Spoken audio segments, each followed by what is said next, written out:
It all started just before Halloween in a quiet apartment building in Tacoma, Washington. The building wasn't old, but it had a certain heaviness to it, like the walls held secrets. Claire Henson and Michael Reynolds lived on the third floor.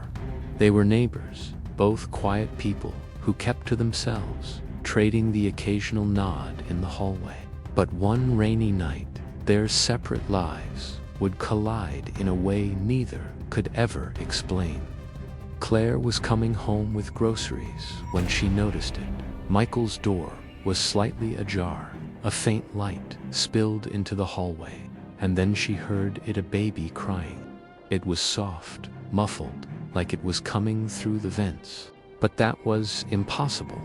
There were no babies on their floor. The crying grew louder, more desperate. She walked to his door and knocked gently. No answer. The cry suddenly turned into a piercing shriek, then stopped. A chilling silence fell over the hall. As she stood there, heart pounding, Michael's door swung open wider, all on its own. She didn't go inside. She just remembered the smell that wafted out. Old dust and something sickly sweet, like spoiled milk. The next day, Michael, a freelance audio technician, was working in his apartment when he heard it, too, that same faint cry, seemingly from inside the walls. He pressed his ear to the drywall. The sound was distorted, almost like a recording played backward. He grabbed a flashlight, unscrewed the vent cover, and peered into the darkness. Just as he was about to give up, a faint, feminine whisper echoed from the duct. "Michael, help me." He dropped the flashlight, and for a split second, the beam illuminated something tangled inside long, dark hair. He stumbled back, and when he looked again, it was gone. He tried to convince himself it was just a trick of the light. But that night, the crying returned, louder, closer. At 2:16 a.m., he decided to record it. He pointed his professional microphone toward the vent as the cries echoed through the walls. Suddenly, the crying stopped. He rewound the recording, put on his headphones, and listened. Through the static, a low voice whispered, "Michael, come see the baby." He ripped the headphones off, his breath catching in his throat. He looked at the wall again. Something was moving behind the plaster. He pressed his hand against it. The wall felt soft, damp. It began to bulge outward, as if something was pushing from the other side. Then, for a horrifying instant, a small, gray, thin hand pressed through the drywall before vanishing. The baby started crying again, this time right behind him. He turned to see the vent cover rattling violently. He fumbled for his phone to record, but it just cut to static as every light in his apartment flickered and died. The next morning, Michael was gone. No one saw him leave.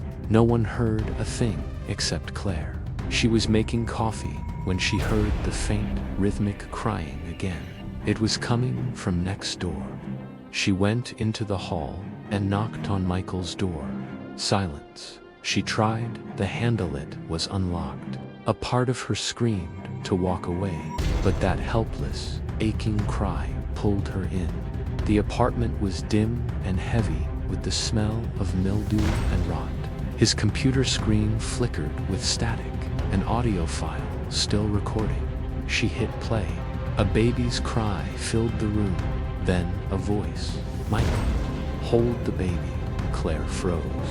She turned toward the open vent and saw a small, pale hand push out, its tiny fingers reaching into the air. A soft whisper brushed against her ear. "Can you hear her too?" She spun around. No one was there. The baby's cries now came from every vent in the apartment, growing louder and louder until they were deafening. Then, total silence. And from deep within the vent, a broken, distant voice, Michael's voice, gasped, "Claire, run." That was the last anyone ever heard from Michael Reynolds. But the baby didn't stop crying. That night, the sound started again, this time from inside Claire's apartment. For 3 nights, the crying haunted her. Sometimes it sounded real. Other times, it was warped, mechanical.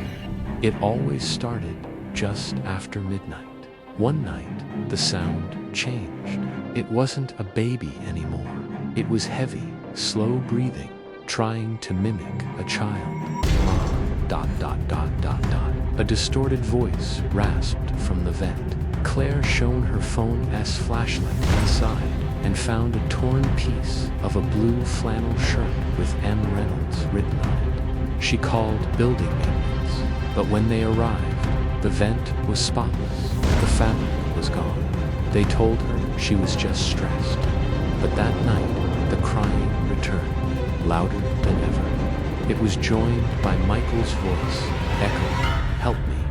A loud thud came from under the floorboards, and the wood shifted beneath her feet. The crying stopped. Then, a soft knock at her front door. She looked through the peephole, nothing. But as she stepped back, a whisper came from the other side. "Ma, open the door." The doorknob began to turn on its own. She screamed, slamming her body against the door. A small, pale hand with tiny, clawing fingers pushed through the crack underneath. Then it was gone.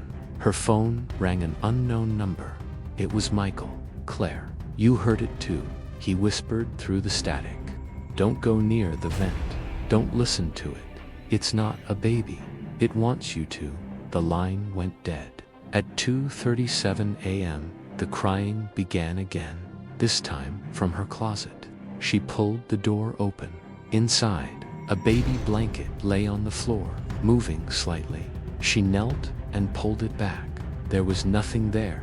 Then, a whisper right behind her, in a voice that sounded like Michael's, but twisted and wrong. "I told you not to open the door." Neighbors reported hearing screams that night. When police arrived, the apartment was empty. The only thing they found was a baby monitor, still recording. At the station, an investigator listened to the audio. He heard the crying, and then, through the static, a man's whisper, "Don't open the door." The building has been vacant ever since. The landlord sealed both apartments after the walls started leaking a strange, dark water. But some nights, people say you can still hear it, faintly, through the vents. A baby's cry, soft, helpless, calling for anyone who will listen. The question is, can you hear her too? Thanks for watching. If this story sent a chill down your spine, hit that like button and subscribe for more tales from the dark.